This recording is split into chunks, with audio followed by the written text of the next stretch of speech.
bem que o pastor me lembrou de tirar a máscara, porque provavelmente já está esquecido, né? E eu que não gosto desse negócio. Enfim, meus irmãos, eu peço que vocês abram suas Bíblias em Isaías, capítulo 52.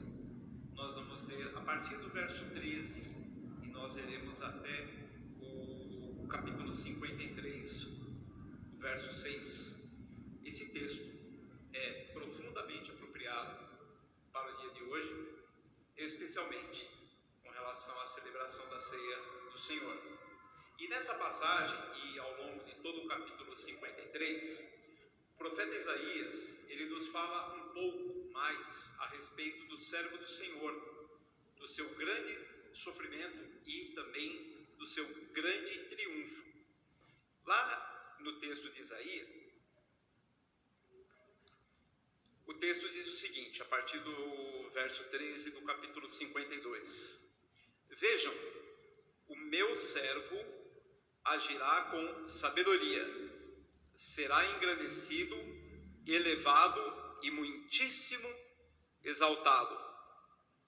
Assim como houve muitos que ficaram pasmados diante dele, sua aparência estava tão desfigurada que ele se tornou irreconhecível como homem, não parecia um ser humano.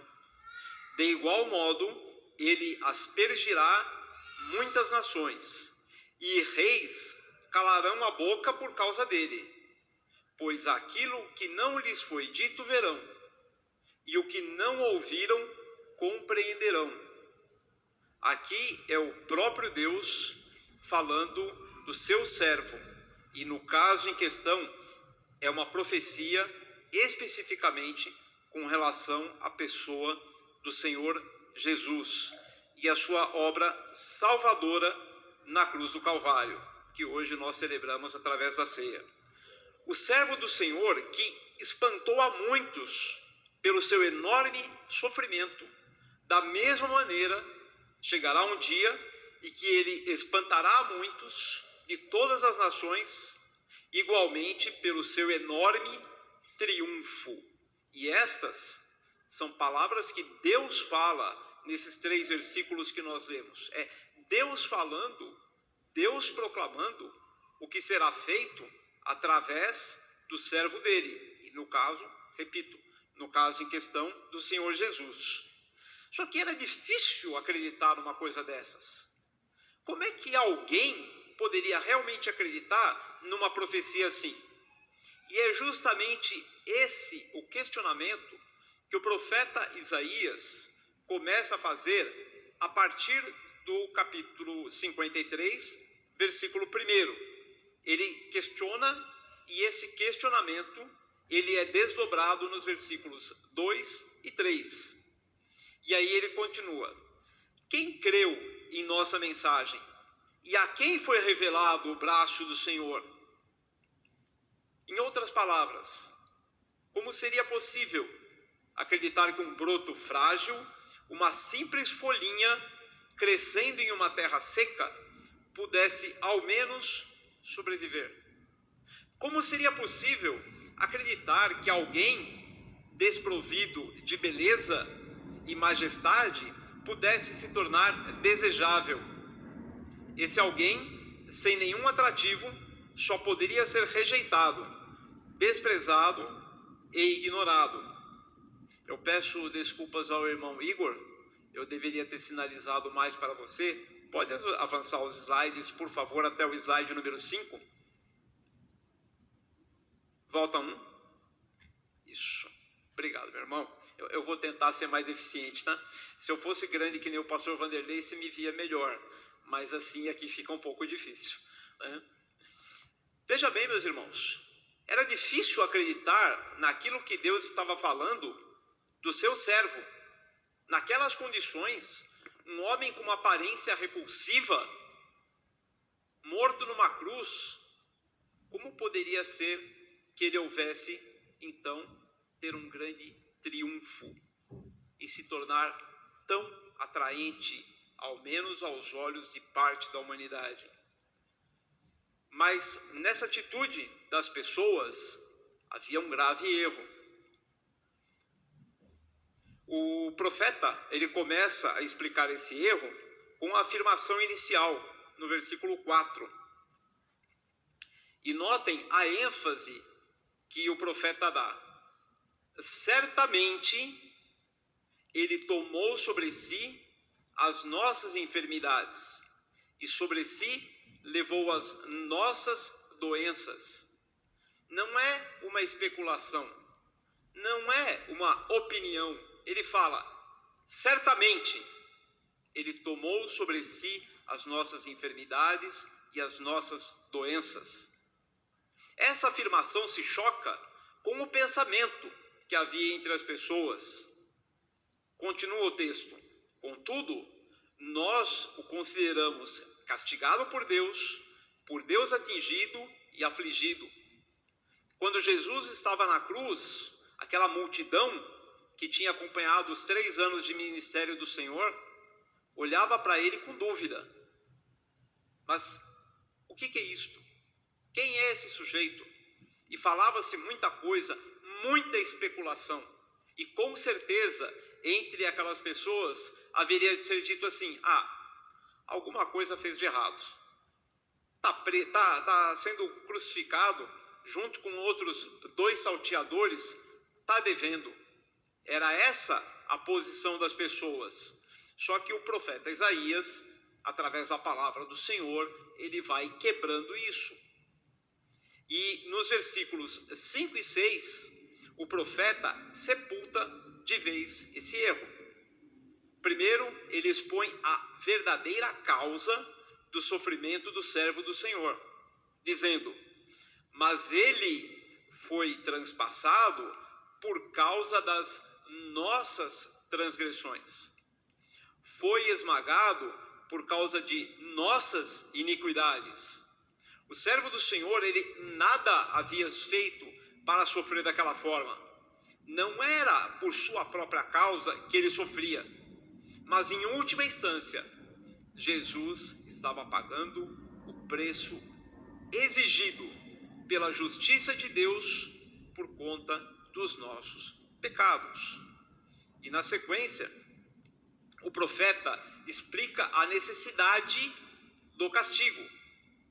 O castigo que nos trouxe a paz estava sobre ele, e pelas suas feridas fomos curados. Paz. Que as pessoas falam, eu não vivo em paz. E as pessoas, eu preciso estar em paz comigo mesmo. Não se engane. Antes disso, você precisa estar em paz com Deus. E o único caminho para isso é o sacrifício de Cristo.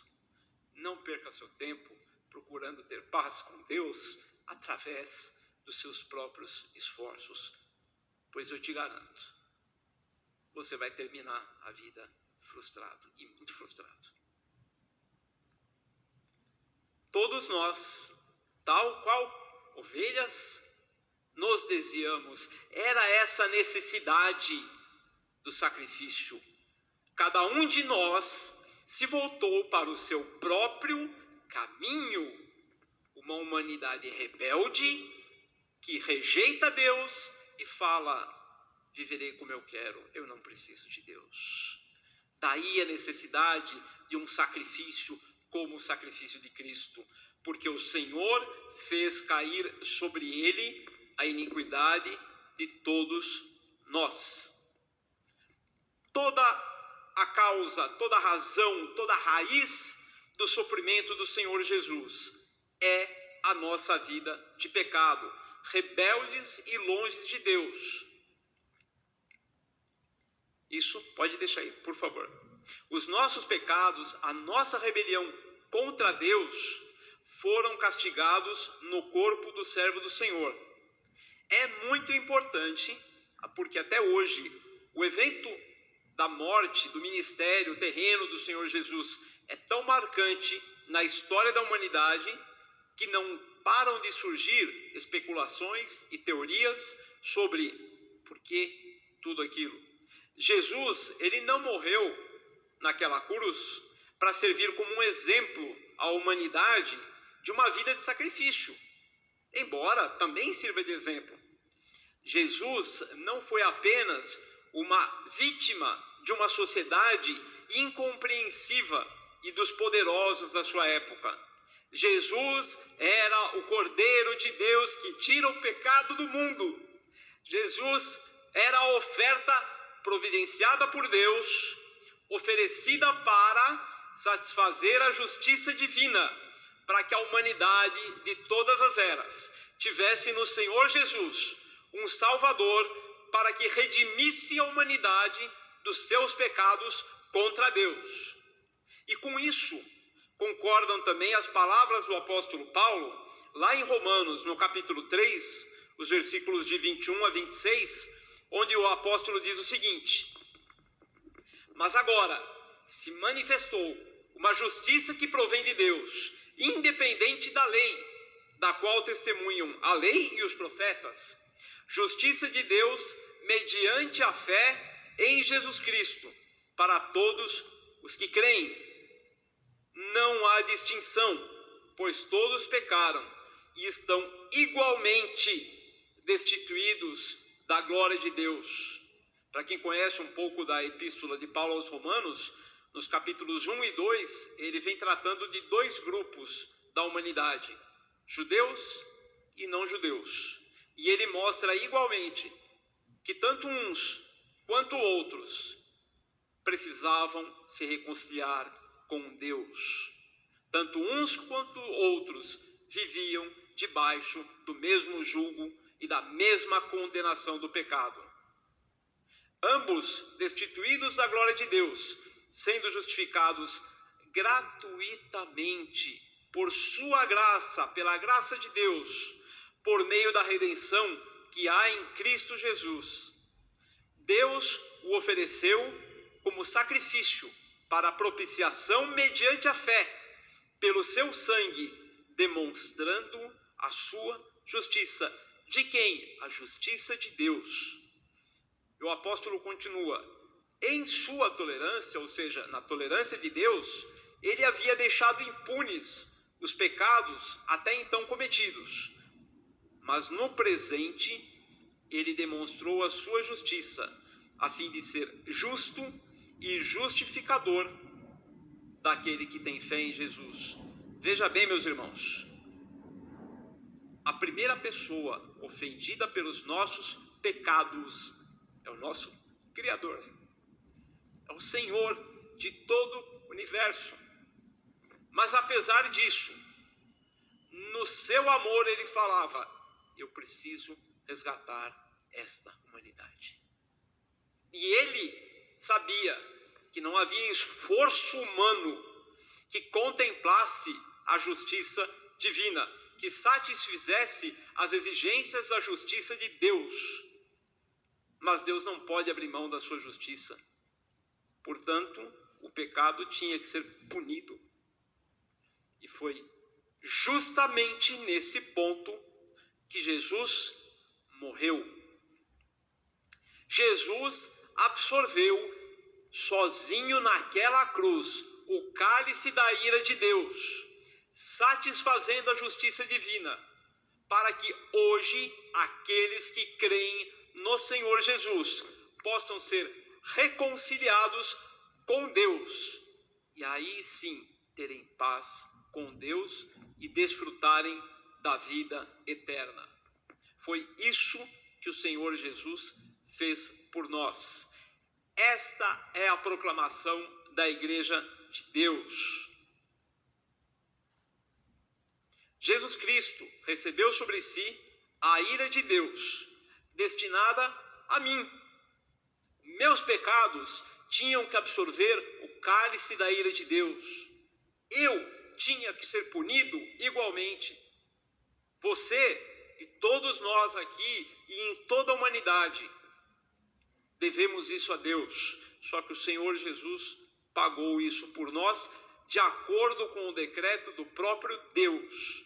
Jesus Cristo foi castigado em nosso lugar para que aqueles que creem na redenção proporcionada por seu sacrifício possam ser perdoados, reconciliados e ter paz com Deus.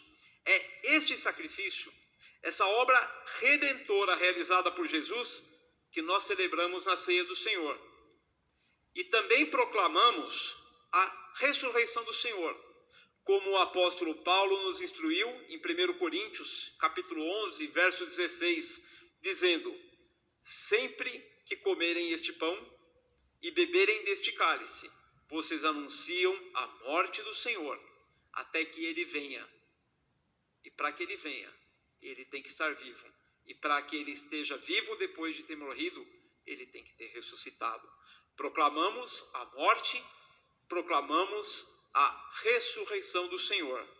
Que o Senhor, na sua misericórdia, pegue esta verdade fundamental, a centralidade da mensagem do Evangelho e insira em nossos corações, em nossas mentes, que a Igreja do Senhor Jesus esteja sempre com as portas abertas para proclamar essa verdade. E que o Senhor Jesus tenha misericórdia de nós. Nós sejamos sempre sustentados por Ele no caminho da sua graça e nessa fé. Que Deus nos abençoe.